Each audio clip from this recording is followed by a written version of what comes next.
It worked! Hello, loves. I bought a contraption so that you can see the board and hear me at the same time. It is holding my phone, and it is lovely. Hello, loves. Okay. Is it recording? Yeah, it's recording. It is recording. Hello. So we have a lot of people absent, and so that we're gonna keep doing our recordings. I'm gonna shut the door. And I'm gonna turn off the lights. Can you guys still see to the right? Yeah. Yeah. That's mostly. I can't see what that's not open. Thank you, Sarah. That was perfect. Sure. Okay, so who's excited to be back in Rachel? Yes. Yes. Like, oh my goodness. Caesar, he just goes on and on and on. And.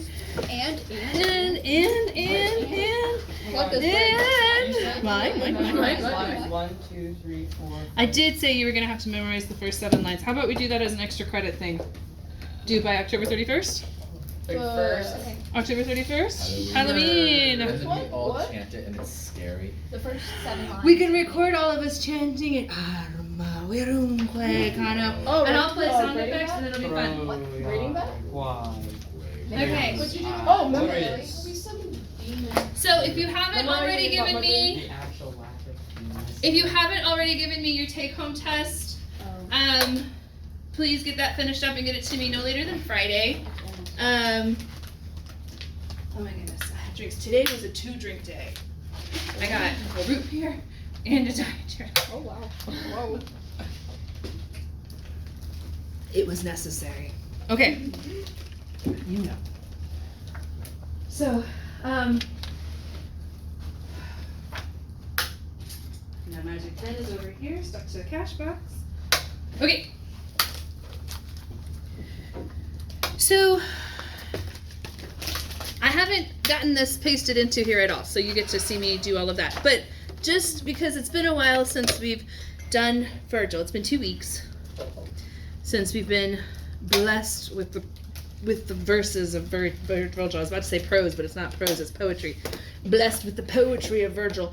Don't let me forget, I need to check out FAR to you guys.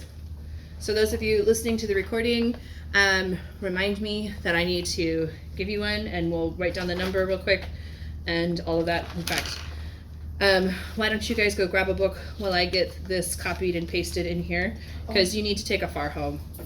Even with Fast Talker walking you through, they're on the shelves back there. 1.81 through 90 is what we're doing today. 91. We were supposed to text the textbook number. Yes, if you took a textbook, just email it to me or whatever. But grab the FAR, the maroon one. The 4s can help you 3s.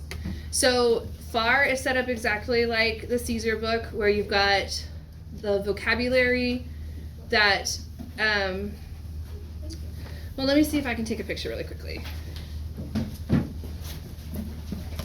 Okay, this is how to use fancy textbooks. 2 words, textbooks. Okay. I'm seeing. All right, let's see if I can do this quickly. Insert. Oh, I'm gonna have to take a picture first. Camera. Camera.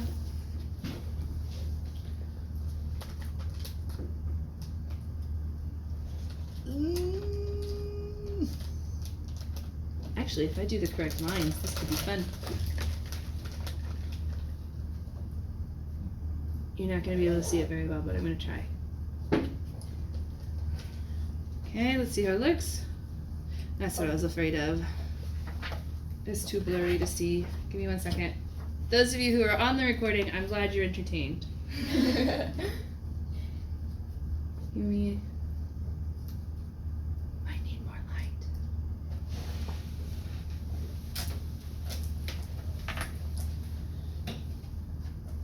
Oh. That's a little better. We'll try again. Oh yes, that does help. Who knew? Seeing and light and all that. Okay, you can turn it back off now. Alrighty, so I know it's gonna be difficult to see no matter what I do. That's the clearest I've got. Three tries and we're done. What are you grumbling about, Cohen? I said fancy notebook. Fancy How do you use notebook. fancy notebook? Okay. So, when you're looking at this textbook, is it gonna let me zoom in anymore? No, it says that's as big as I can go. Well, fine then, I'll make the picture bigger. And then I'll zoom in. Okay. So when you're looking at this, you'll see some words are italicized and some words are not. The words that are italicized are on a pull-out sheet at the back.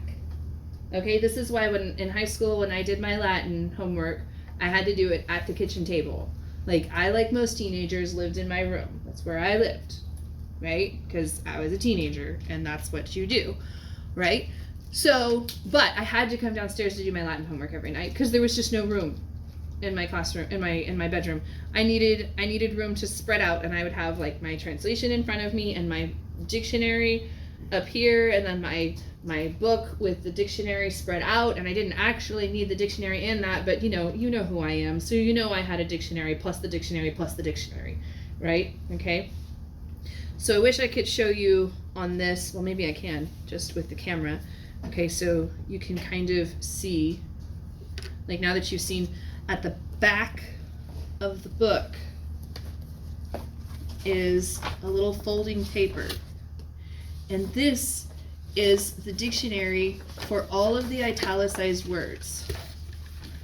Okay? So any word that is italicized is a word that you need to know because that's general word list, right?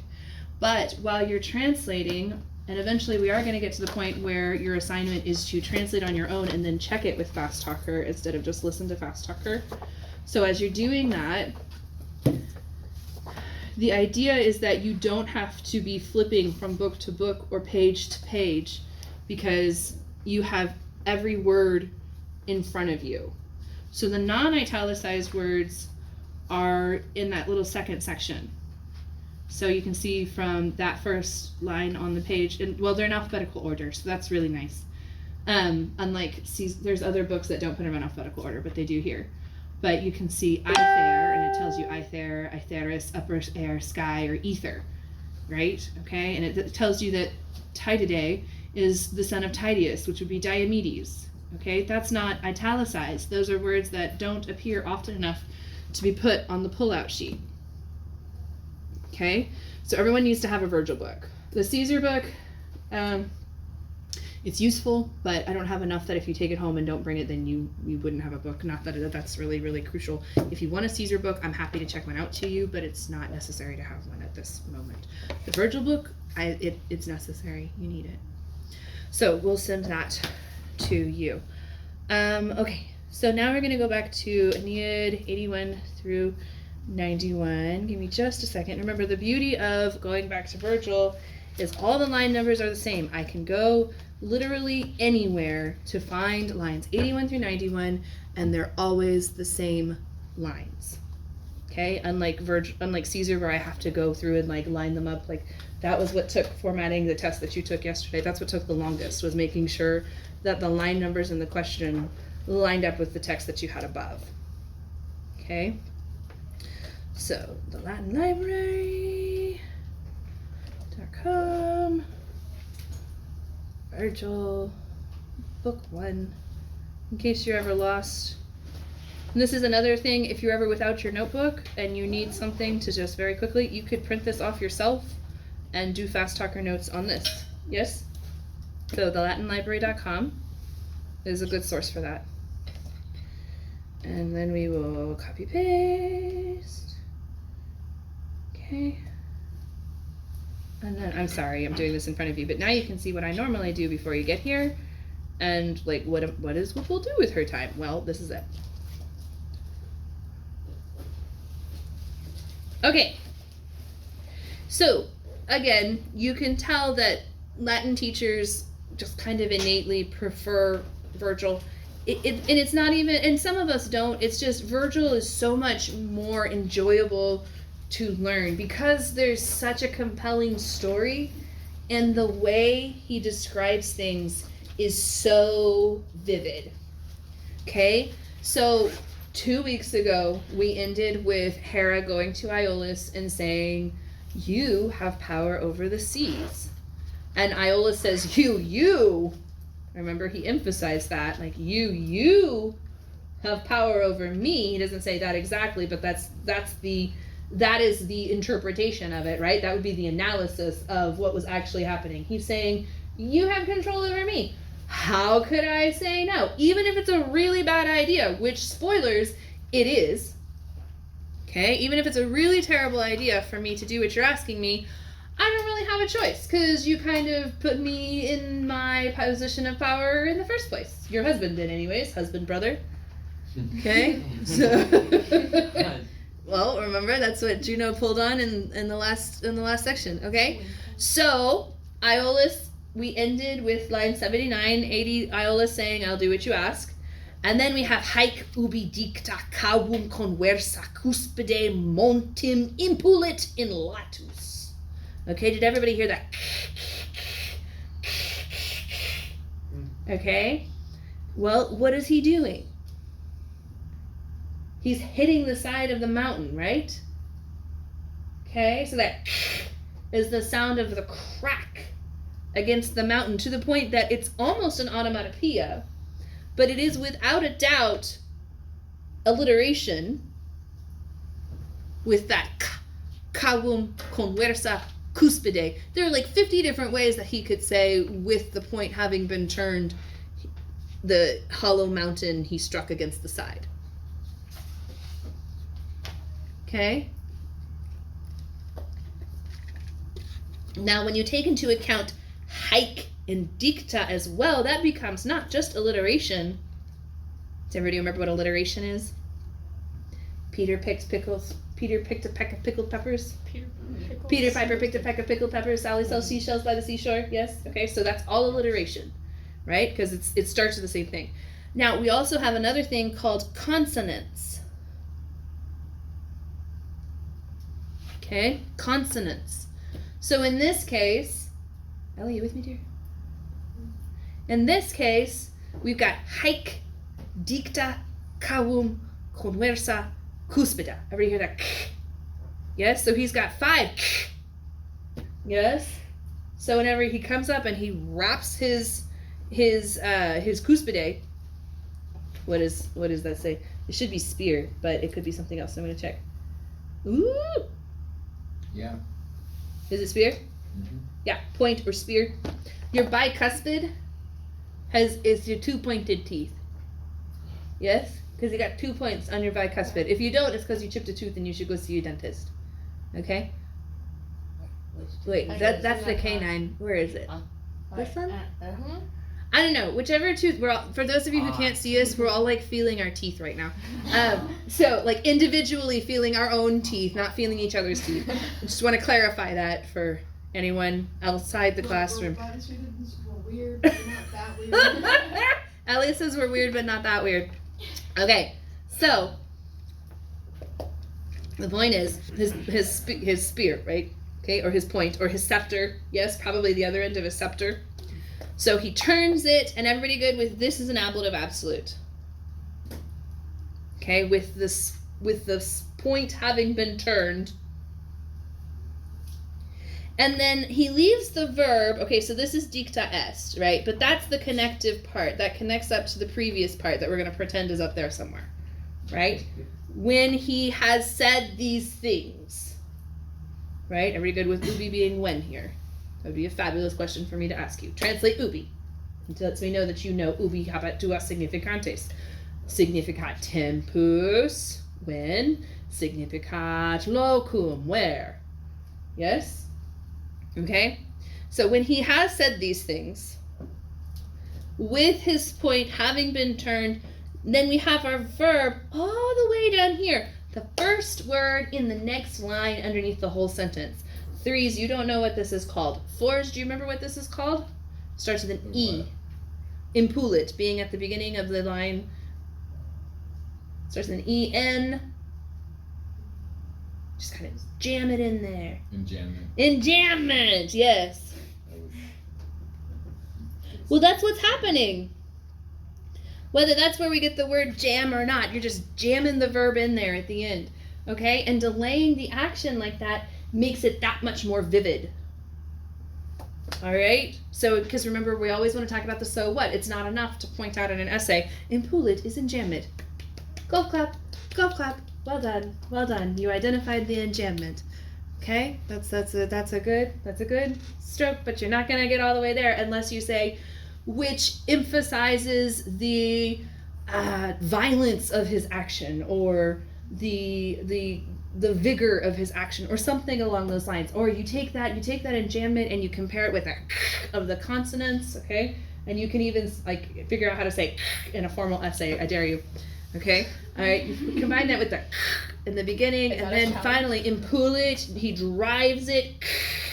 Okay, the whole thing comes together to make a beautiful word picture, which is why Virgil is soothing to your soul.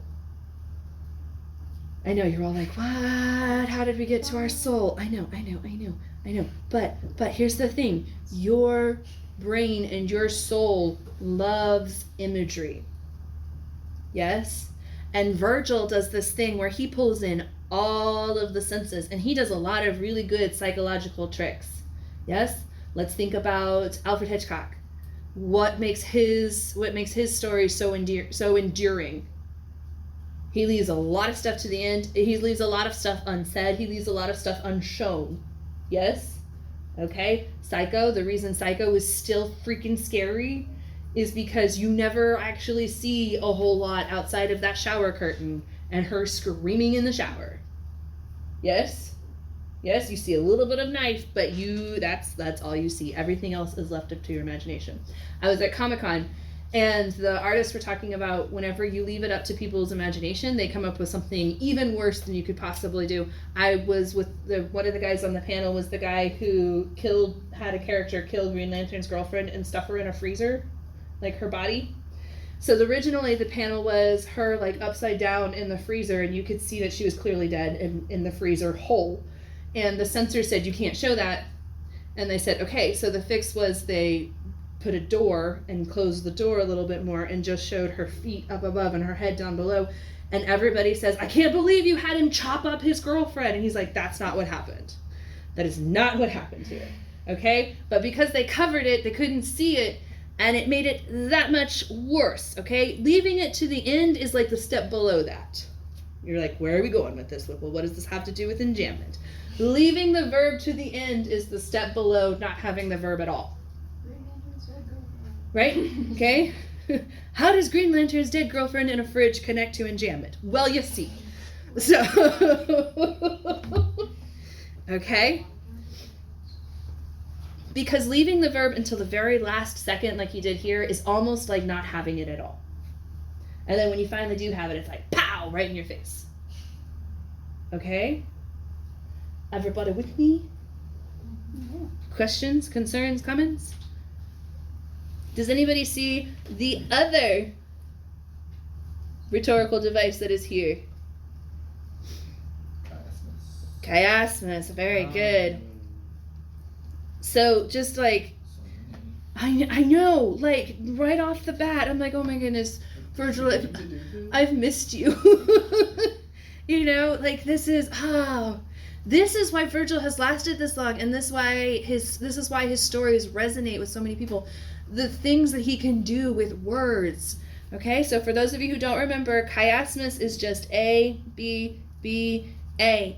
And making that symmetry, right? Making that symmetry, number one, your brain loves symmetry. It makes your brain so happy to see accusative, ablative, ablative, accusative. Okay? It just makes your little endorphins go, Pah! Okay? So there's that. But also, you can see like the hollow mountain engulfing the spear having been turned. Yes? So it's a word picture as well, and there's not a fancier term for that than word picture. I mean, imagery is a fancier word. Like if you're writing a formal essay, maybe say imagery instead of word picture. Okay? But the imagery, you actually have the spear in the middle of the hollow mountain. Yes? So reading is taking squiggles on a page and making pictures in your brain. Right? That's reading. And that's what Virgil forces you to do, whether you want to or not. Because as you read, Cabum conversa cuspida montem impulit in latus, you can see him taking this spear and whacking the side of this mountain with it. Yes? Can you see it? Because if you can't, I didn't do my job and I need to start over. And that's when you're like, oh dear God, everybody say yes so she doesn't start over.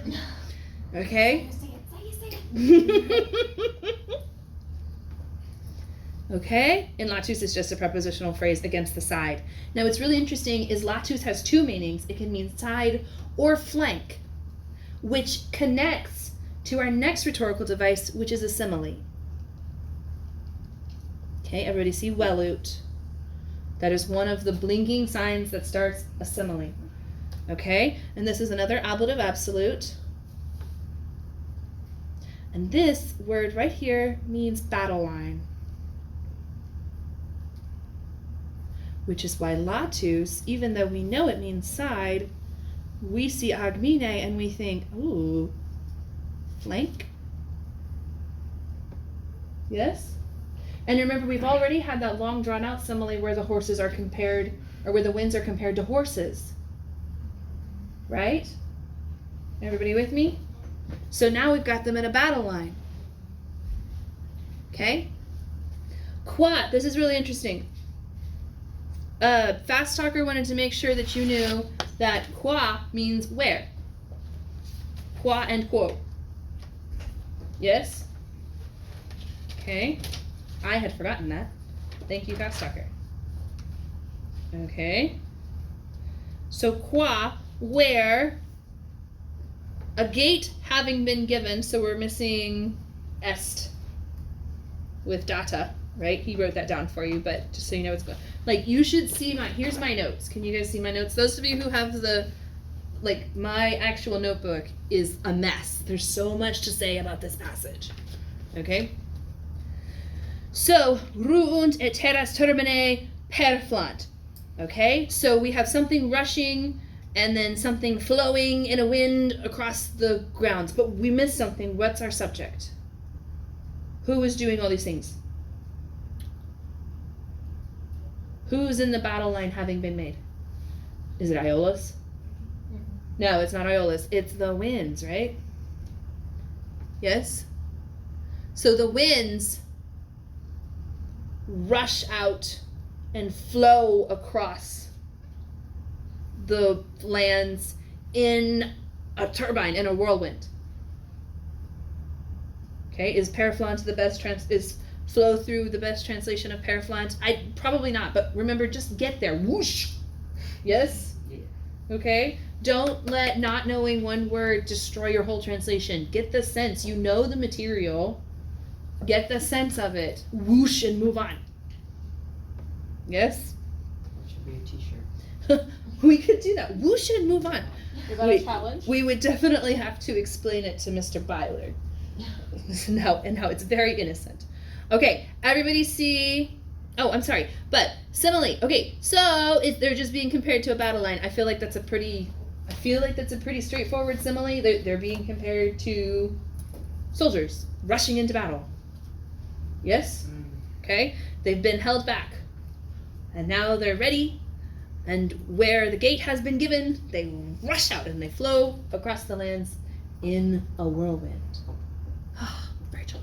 Showed them out my Latin notes the other day, and she thought she was getting the story. They're kind of everywhere. Okay, No, so this one in particular is like kind of full. this one is just like, you should be praying that I give you an essay over this passage, because like there's just so much that you could pull out, right? Just in the first, we're only in the first 3 lines. And it's almost 3. We have 5 rhetorical devices: alliteration, consonants, chiasmus, simile, enjambment. I feel so big brain right now. Right? Learning this. Okay? Einstein had a smaller brain on average. No, he didn't. It was just broken. Okay. What? We will discuss this later when we're not being recorded.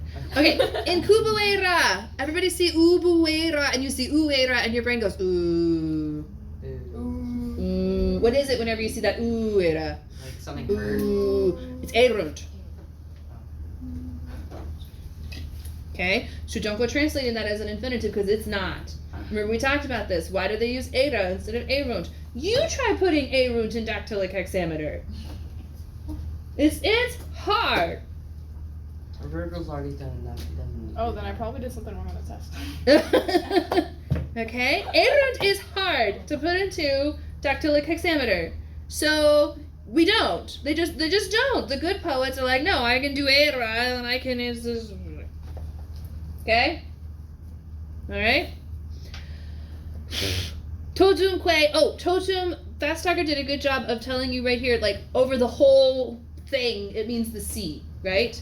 Okay? So they lie on the ocean, and in cuboera, keep in mind, okay, so remember we have these rules in Latin, yes? And one of those rules is if you have a compound verb,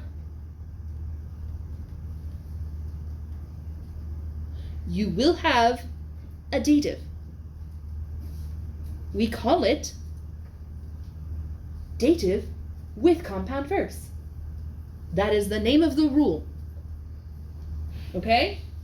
So why does it happen? Because it's a rule. Monopoly. Pass go, collect $200. Chutes and ladders. Land on a chute, slide down to the bottom. Land on a ladder, climb up to the top. It's a rule. Okay?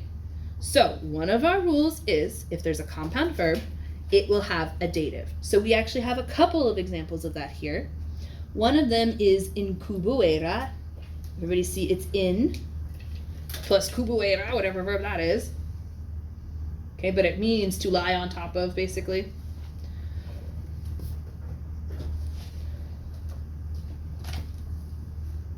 Double checking. Yes, to lie upon, to brood over, and then it even tells you in the dictionary that it takes a dative because it is in plus cubo. Okay, so it broods over the sea. Okay, who broods over the sea? Who's still our subject?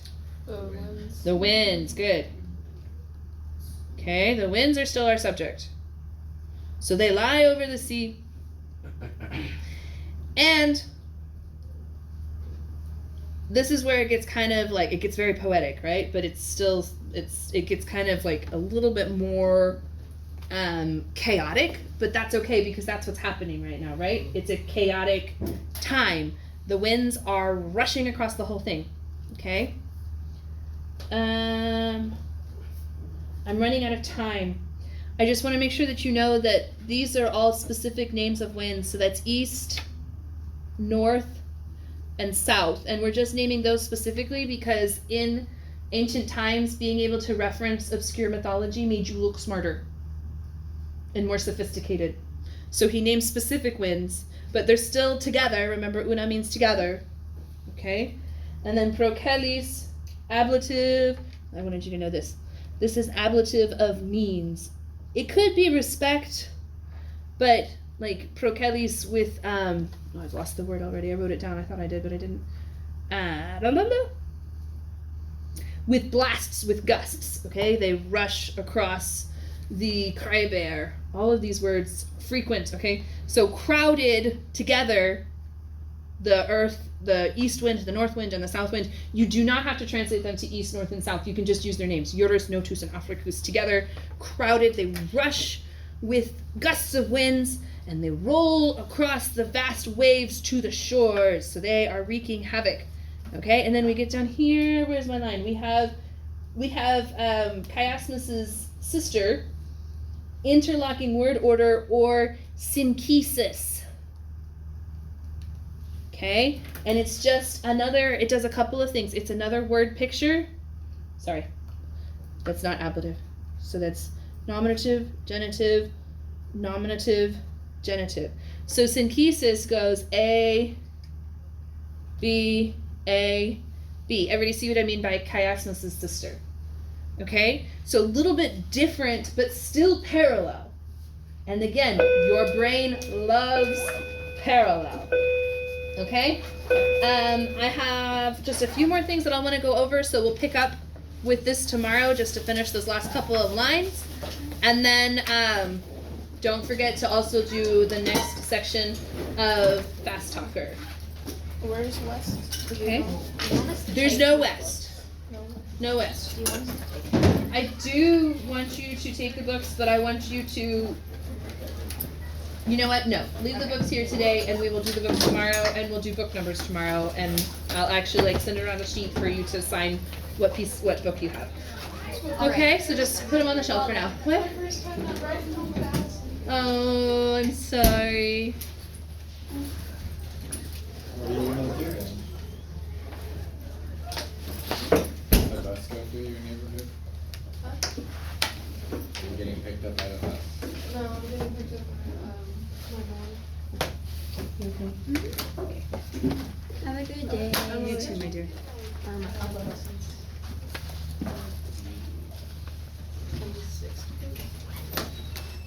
I wish I could ride the bus, but at the same time, Bye. I'm glad I don't. Yes. Like, I know they're crowded, but I really don't want to Bye. do Bye. Yes. It's a loose Okay. Let's get this done.